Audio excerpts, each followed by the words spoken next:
ઉપરવાસમાં ભારે વરસાદને લઈ આજે રાજસ્થાનના જેતપુર ડેમમાં પાણીની આવક થઈ છે। વર્ષો બાદ જેતપુર ડેમમાં પાણીની આવક થતાં સ્થાનિક લોકોમાં ખુશીનો માહોલ જોવા મળી રહ્યો છે, જ્યારે ધાનેરા વિસ્તારના લોકોમાં ડરનો માહોલ જોવા મળી રહ્યો છે। કેમ કે 2017માં આ ડેમ ફાટી જતા ધાનેરા તાલુકાના અનેક ગામોમાં વિનાશ વેરાયો હતો।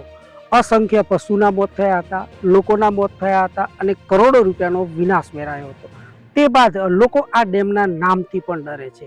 આજે વહેલી સવારથી વાત વહેતી થઈ છે કે જેતપુરાના ડેમમાં પાણીની આવક થઈ છે, ત્યારથી જ ધાનેરા વિસ્તારના લોકોમાં ભારે ભયનો માહોલ જોવા મળી રહ્યો છે। ત્યારે આજે અમારી ટીમ રાજસ્થાનના જેતપુર ખાતે પહોંચી છે અને આ ડેમના તમામ દ્રશ્યો અમે તમને બતાવવા જઈ રહ્યા છીએ। આ ડેમમાં વહેલી સવારથી પાણીની આવક થઈ છે। ડેમના માત્ર એક ભાગમાં પાણીની આવક થઈ છે અને ડેમના દરવાજા સુધી અત્યાર સુધી પાણી પહોંચ્યું નથી। લોકોને ડરવાની જરૂર નથી, પરંતુ સાવચેત રહેવાની જરૂર છે। ઉપરવાસમાં જો આના કરતાં પણ વધુ વરસાદ થાય તો આ ડેમમાં વધુ પાણીની આવક પણ થઈ શકે છે।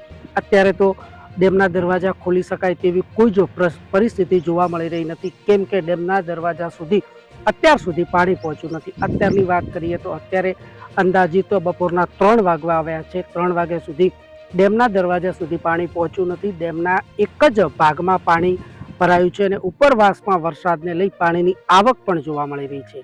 ત્યારે લોકોને ડરવાની નહીં, પરંતુ સાવચેત રહેવાની જરૂર છે। અમે તમને જે દ્રશ્યો બતાવી રહ્યા છીએ તે જેતપુરા ડેમનો આકાશી નજારો છે। આ તમામ દ્રશ્યો ડ્રોન દ્વારા શૂટ કરવામાં આવ્યા છે અને ડેમના ખૂણે ખૂણાના દ્રશ્યો અમે તમને બતાવી રહ્યા છીએ।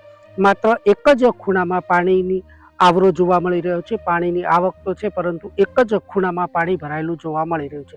ત્યારે તો લોકોને ડરવાની જરૂર નથી, પરંતુ સાવચેત રહેવાની જરૂર છે। Suresh Galchar, DNR news, Dhanera.